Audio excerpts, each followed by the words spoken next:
Dabur coconut milk নিয়ে ইলিশ নিয়ে সাথে ইলিশ মালাই বানিয়ে নিয়ে দেব সবার পাতে।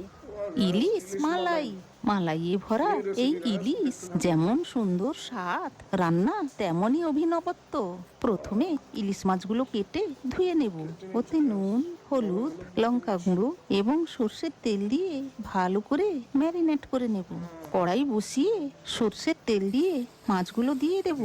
একটা পাত্রে ডাবরের কোকোনাট মিল্ক নিয়ে ওতে সর্ষে বাটা, কাঁচা লঙ্কা বাটা এবং সামান্য চিনি দিয়ে একটা ব্যাটার বানিয়ে নেব এবং ওই ব্যাটারটা মাছে দিয়ে দেব। কয়েকটা কাঁচা লঙ্কা দিয়ে দেব। এবার ঢাকা দিয়ে 15 থেকে 20 মিনিট ফুটালেই রেডি ইলিশ মালাই। মালাইয়ে ভরা এই ইলিশ দুপুরবেলা পরিবারের সাথে গরম ভাতে ইলিশ মালাই চাই সবার পাতে। लाइक करो गैस।